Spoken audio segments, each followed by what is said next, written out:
Hello, everybody out there in YouTube. We are the Middle-Aged Guys, and we are going to be bullshitting again about another episode of Young Justice. To get the introductions out of the way, I am the Reverend. The theme here. I'm Grey Mouse 1. This particular review is going to be about Young Justice Season 1, Episode 10, which is entitled Targets, and it originally aired out in September 16th, 2011. Now, okay, let me take you just a moment here, all right? Because the thing is that you're like, if you're paying attention, you're like, September 16th, but Bereft's Episode 9 aired out on March 11th, 2011. Why did it go ahead and air out again, almost a full 6 months later? Actually, a full 6 months later. Because Cartoon Network is fucking retarded is why, all right? Yeah, this right here was pretty much one of the things that kind of proved and was one of the real big indicators right off the bat that Cartoon Network was looking at this particular series maybe in a different light than a lot of the fans were looking at it. Because this is around the time that I actually started noticing that this was going on, okay? Actually, I don't think I actually started watching this on a weekly basis until around October, okay? But I didn't know that they had like a 6-month layoff where all of a sudden they had Bereft and then Targets came up. Yeah, so just, again, to prove why the fans out there who are excited about the fact that Young Justice is getting a Season 3, even no matter which way it's coming to us, whether it be over air, over cable, through the internet, or through a digital direct subscription service or anything like that, we're pretty happy that it's actually coming. But let me put that aside for a moment. Just like usual, folks, with every review video, I'm going to do a short synopsis and summary of every episode. After we do that, we're going to talk about 3 particular points in general: what we liked, what we didn't like, or if there was something that we didn't like, what we would change if we had the choice. And the third point is always, what did we notice this time around when we were watching the episode that we see actually serves as a setup to a future storyline or episode that's coming in the future. All right? Let me get on with the synopsis. This particular episode right here opens up with Red Arrow in Taipei, and he is actually watching over a peace summit that is going on between, I believe, it is North and South Malaysia.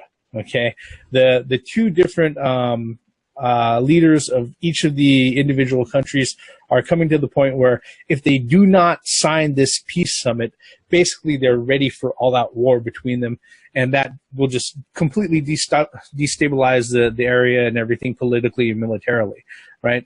So what's going on is, since it's such a big deal, they're actually asking a special arbiter to come in and, oversee the actual peace summit, okay?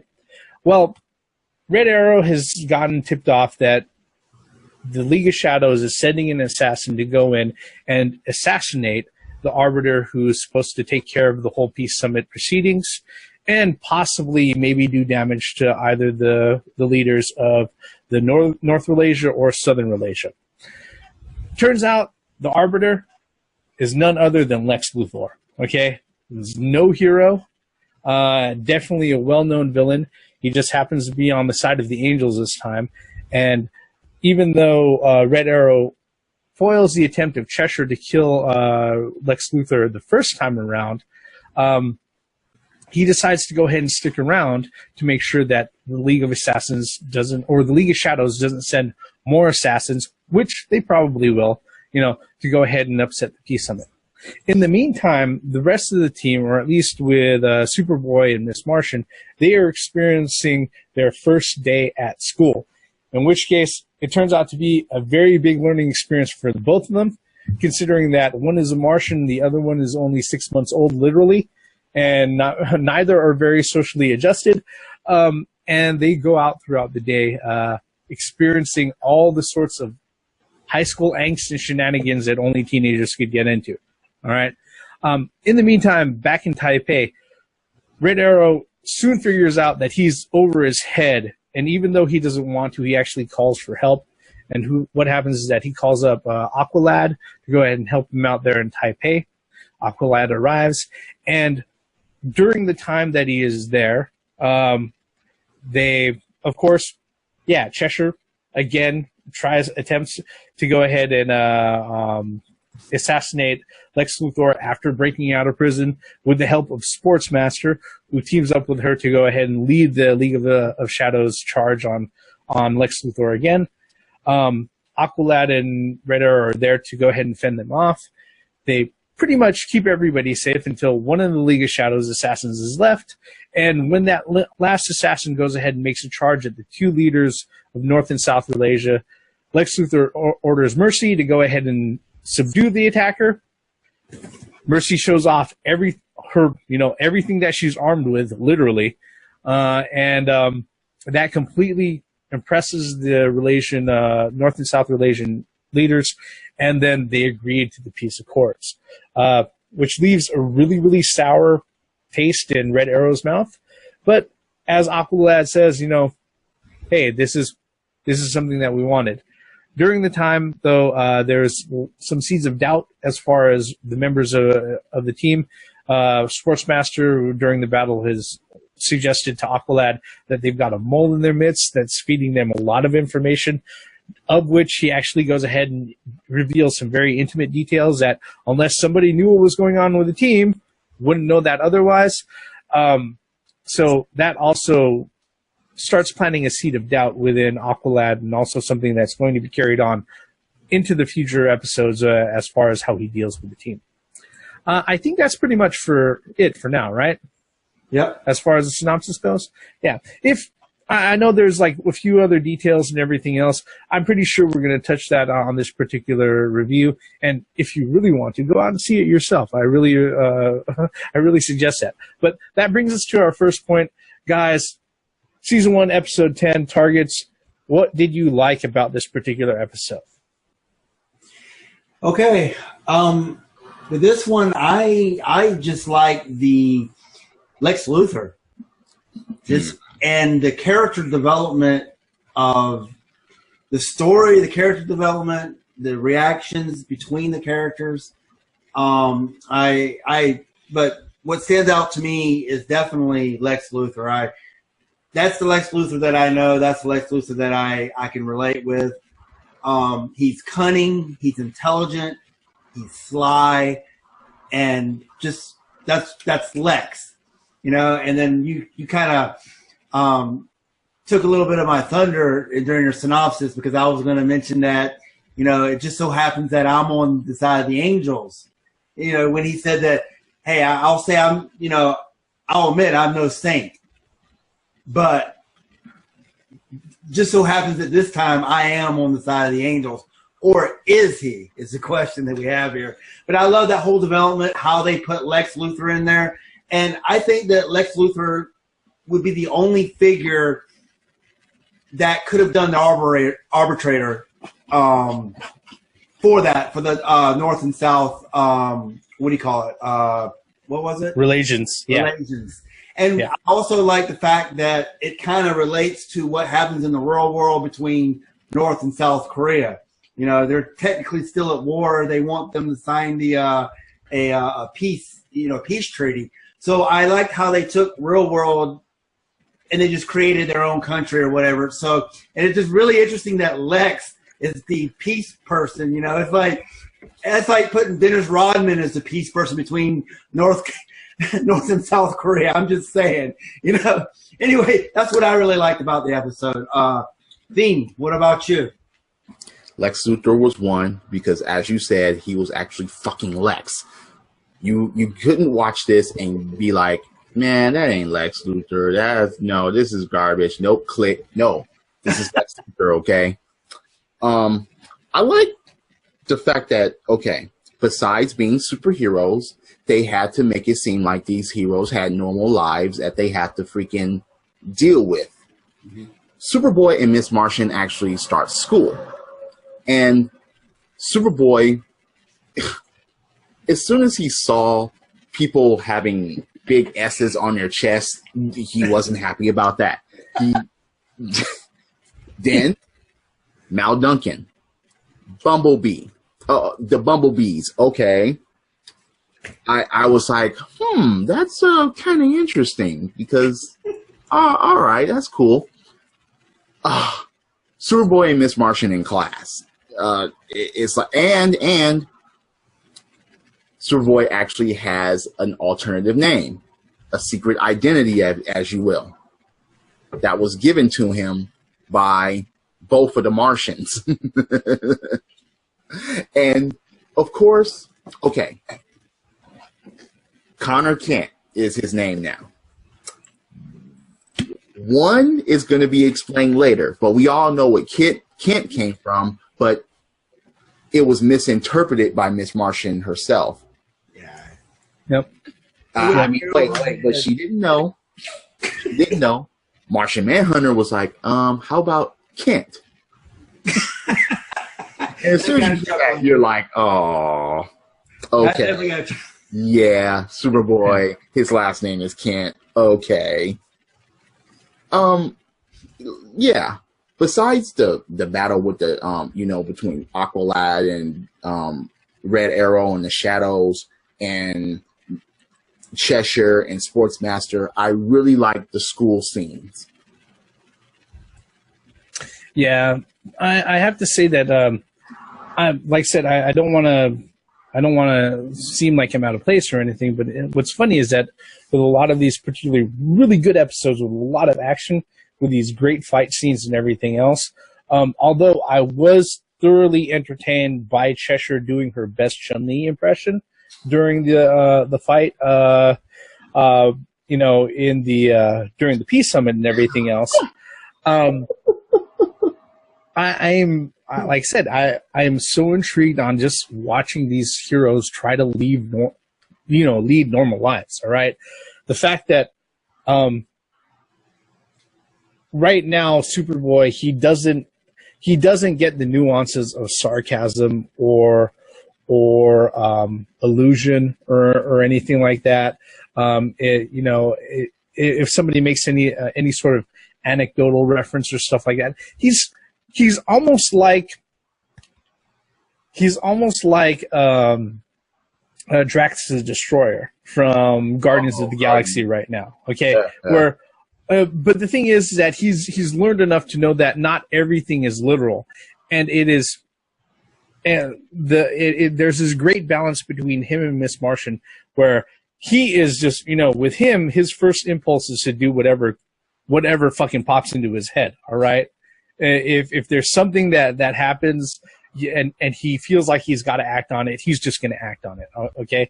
With Miss Martian, she is so wrapped up in trying to be socially accepted that she is not only keeping herself in check, she is keeping him in check, not just mentally, but overtly. Okay. And that is just it plays a really good, there's a really great interaction that goes on there. Like I said, the thing with this particular one is that, it's kind of funny watching these heroes going to their first day of school, and it's literally their first day of school. What's funny is that we're probably going to see a little bit more of that coming up with the other team members, in future episodes, probably in the next few. All right. But let's go ahead. Grandmas, do you have something else? I just got to throw one small little tidbit out there, is that that Superboy, for 6 months old, he's rather smart, obviously because of the genomes that was feeding him just pure information. And I think that's one reason why he can't he's kind of like Sheldon, Don't say that. No. Hey, hear me out. No, hear me out. I'm talking about hear that out. I'm talking about the point of literally not knowing sarcasm when it's hitting you in the face. You don't know how to metaphorically speak or understand that there's things that people speak, not just that your words are not always literal, that there's other meanings behind those words, is what I was saying. Yeah, he doesn't quite get metaphor. But exactly. Well, and the fact that as the episodes go on, we see him mature. We see him figure things out. And, we see him start to have sarcasm and starting to really grab a hold of his surroundings. I just wanted to add that to it because, he answered the teacher's question. You know, it was just like it just regurgitated it. It was like, you know, like, and everybody's like, wow, you know. I mean, there's a reason why, but I'm just saying. Yeah, yeah. I mean, definitely, it's one of the things that is like, you know, just out of 10 episodes, we've seen a lot of development, but that doesn't mean the episode is perfect. All right, that'll actually bring us to our second talking point. Was there anything in the episode that you didn't like, or if you had a chance to change, that you would change in some way? Floor is open, guys. I didn't understand when Mal Duncan walked past Superboy and actually bumped him. I didn't understand Superboy moving at that point. I kind of didn't understand that. I'm like, wait a second, no. But I can understand if they were trying to conceal themselves, and you know. But I was just like, I'm not sure if that would have actually happened. Another thing, goodness, they're in high school. What were they all freshmen? Because, damn, them wearing Justice League shit. I mean, look, I don't think juniors and seniors in high school were wearing like Superman shirts and Flash shirts, and I think that was going a little bit too far. But then again, we are talking about a world where superheroes do actually exist. So yeah, but yeah, okay, I can let that slide a bit. But it was something that I caught, and I was like, okay. What about you, Grey Mouse? Was there anything that you didn't like, or maybe something you would change if you had the choice?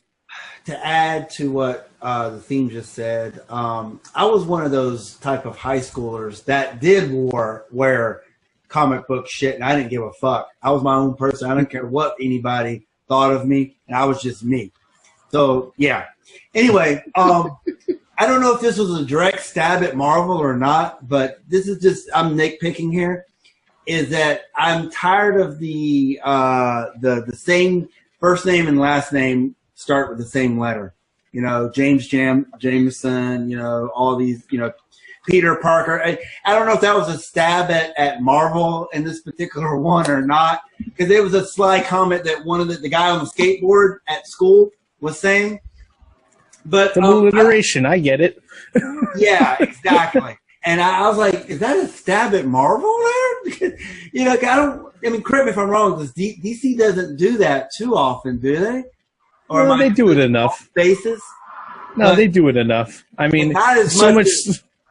Anyway, not as much as Marvel. And me talking about, you know, discussing about DC stuff wearing a Marvel shirt, so hey, maybe I am biased. Anyway, the rest of the episode, I didn't really have, I mean, I thought it was, I know this is supposed to be negative, but I don't really have anything negative to say about the episode. I thought it was great. I mean, I love the story was great. You know, you've always talking about, Reverend, about how you really enjoy a story-driven episode. And there was a lot of dialogue there and a lot of characterization of those characters within that episode. And I can't really find any negative, in all honesty. I mean, I thought the episode went well. I know it was supposed to be negative, but I mean, no, I do agree on a large point for that. There are a lot of details that stand out as being really nitpicky, and like what the theme had mentioned, you know, if we really look at the details and look at the people involved, it wouldn't have gone down that way, right? Like for instance, you know, Sportsmaster breaking Cheshire out by literally blowing the wall up. Okay. Yeah, you know what? Red Arrow and Cheshire would have been dead. They would have just been pasted on the other side of those fucking bars. Okay, that's how that would have happened. Same thing with Red Arrow, you know, diving into the water with an explosive harpoon with, you know, easily a stick of dynamite, you know, exploding underwater. Especially if you know anything about like the physics of how, you know, shockwaves, you know, work underwater. They're much worse than they are in the open air. So You know, physics and superhero stuff. yes, I know your point. I would like with M80s. That's all I got to say. yeah, like you said, it's a lot of the stuff is really really nitpicky. All right, if you want to be really strict on that, because yeah, by the nature of what we're dealing with superheroes, you have to suspend. There's got to be a suspension of belief, and yes, there is a point where the science, you got to sit there and turn that side of your brain off. I understand. All right. The only thing that I wish happened, okay, this is one thing that I would have changed. All right. I would have changed Superboy just, hitting Mal Duncan and him going into orbit. All right. Because I just kept on thinking to myself, I'm like, I know in the future these guys are going to be really good friends, and one of these guys is going to be sitting there saying, I am glad as fuck I didn't decide to swing on this dude when I first met him in high school, because he would have literally broken me into a million pieces with his pinky toe. All right? So, but like I said, that's just maybe something I would have changed, but that's the masochist side of me. All right. But that really does kind of bring us up to our third talking point. What was something that you noticed in this particular episode, now that you've seen it multiple times, that serves as a setup or a reference to something that's going to happen in the future or another future episode? Floor is open, guys. I would say Lex. Obvious. Okay. Yeah. And a couple things with Red Arrow. Yeah. Yeah. Those are my two. Go ahead, Dean. To say Red Arrow is kind of not fair. Yeah. Because, and it's nothing against what Grey Mouse just said. It's just the fact that we've seen all the episodes. And now we're going back to this. That was subtle as hell. Yeah. We would have never, ever guessed that. Yeah, I mentioned that. Yeah, absolutely. With Red Arrow. Lex Luthor, yeah. Then there was, again, with dealing with, as the Reverend said, dealing with the people in high school.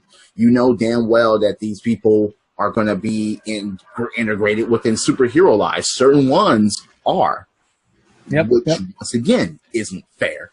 Because it's like, fuck, man, we would have to actually see the future episodes in order to have, and it's like, oh, wait, they're here now? But, okay. With the League of Shadows, this is what, their second appearance, second or third appearance? I think third. And, yeah. I mean, Cheshire is just a wash, rinse, repeat at this point. Yeah, I'd say Cheshire is definitely one of the regular characters, and if it hasn't become obvious by now, there is definitely something going on with Cheshire that ties her to the team. Okay, the inclusion of Sportsmaster and the amount of tension between them. Yeah, they obviously know each other, which again ties Sportsmaster a lot closer to the team, especially with the words of Broken Arrow. Okay.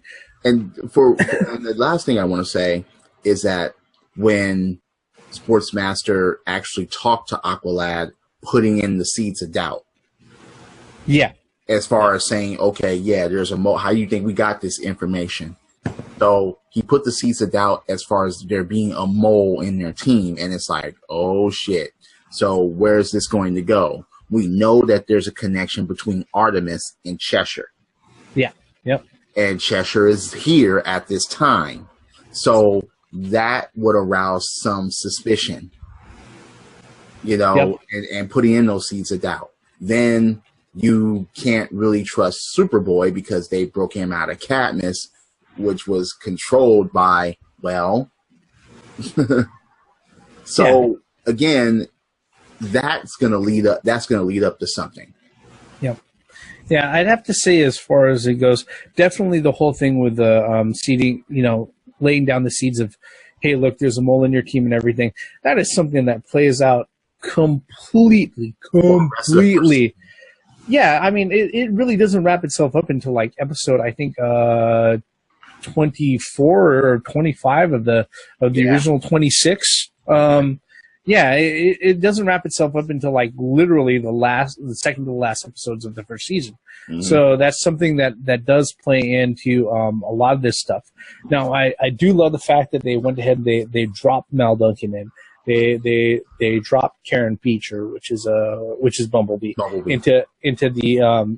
into the as students at Happy Harbor High School and everything, especially considering that Bumblebee and Miss Martian end up becoming really good friends. All right, like I said, Mal in the second season, he actually acts as the operations information officer, being the guy in front of the computer monitor, feeding information to the team on a regular basis in season 2.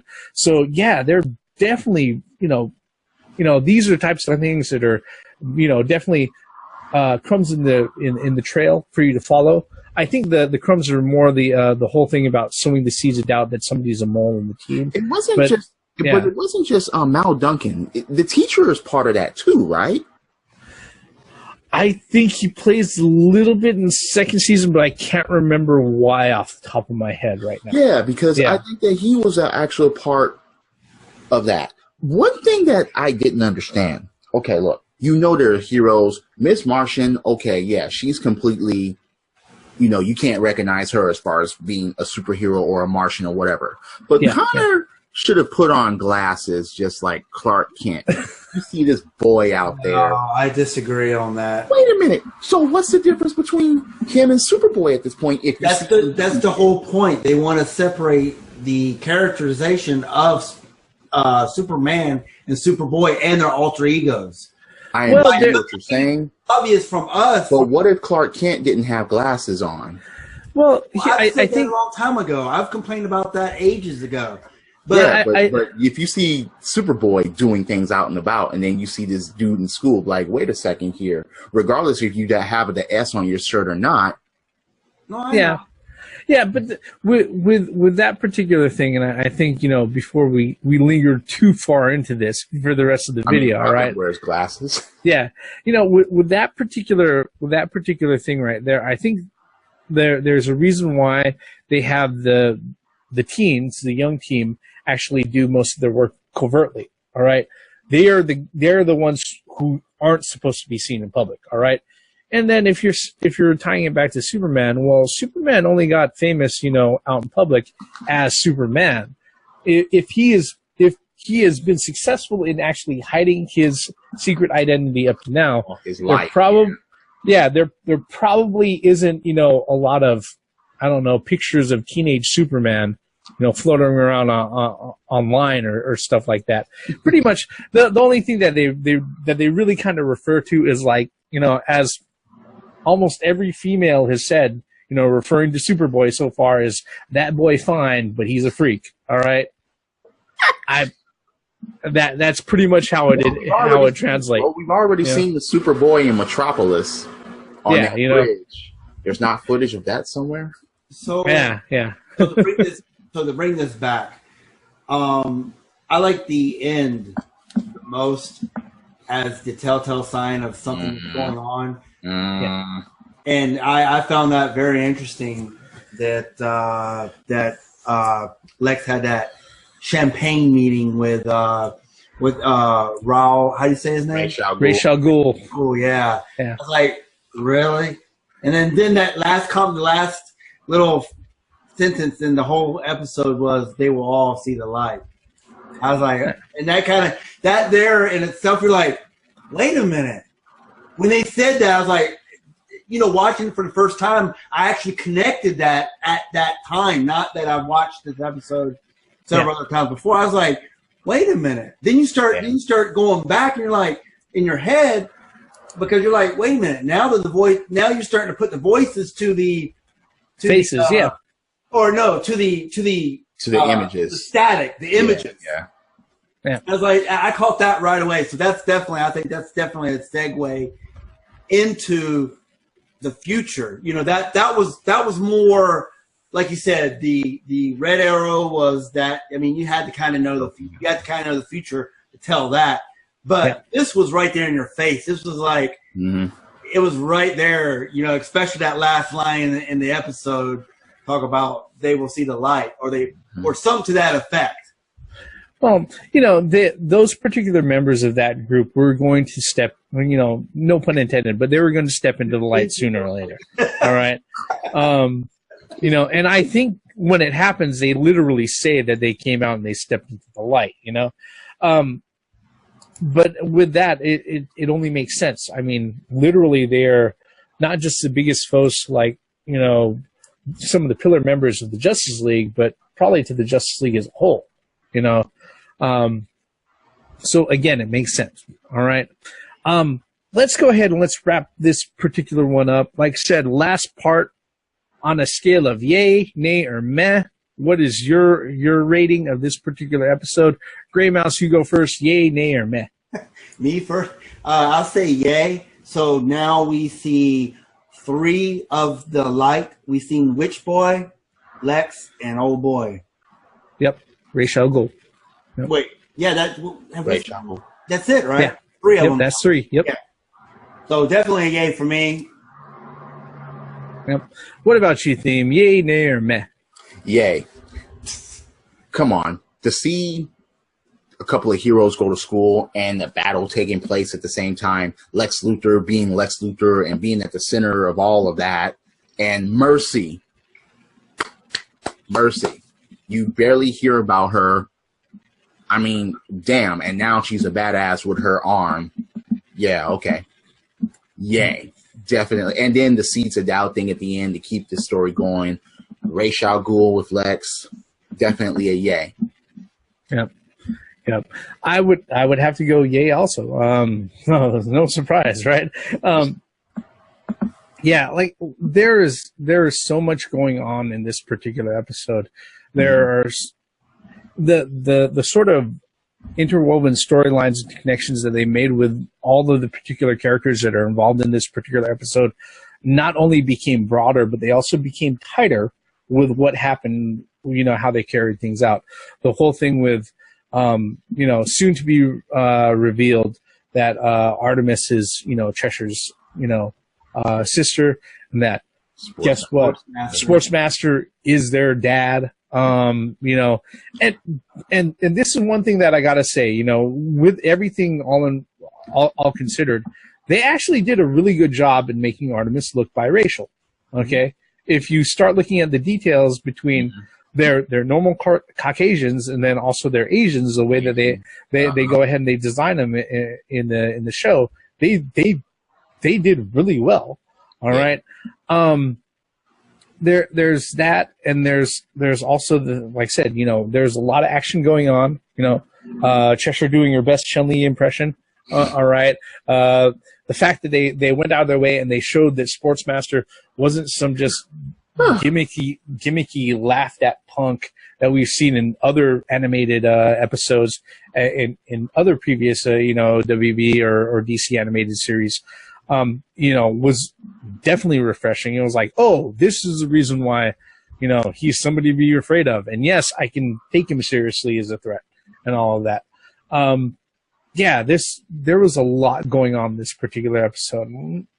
If Bereft and the previous and Downtime were close to a perfect episode for me, this is even closer to that. All right. Like I said, I've only got a few very small, you know, things that I can go ahead and nitpick. Yeah. But they're just that. Shit. Yeah. Yeah. They're just that. They're nitpicks. All right. With that, we're going to go ahead and we're going to bring this one to a close. What we really want to know, folks, is that if you were seeing Season 1, Episode 10 of Young Justice, Targets, what did you think of the episode? What do you think about our review? Are we missing something? Are we off base? We would like to know. You can let us know by hitting, going ahead and leaving a comment below. While you're at it, mash on that like button. We appreciate seeing those. And if you really like what we do here and you want to see more, or if you want to encourage us to do more, go ahead. Feel free to subscribe. We'd like you to stick around. All right. With that, we are the Middle-Aged Guys, and our review of Season 1, Episode 10 of Young Justice Targets ends right here. I'm the Reverend. the theme here. And I'm Grey Mouse 1. All forms of entertainment has the right to exist, even if you don't like it. Damn, I can't wait for season 3 of this. Credits.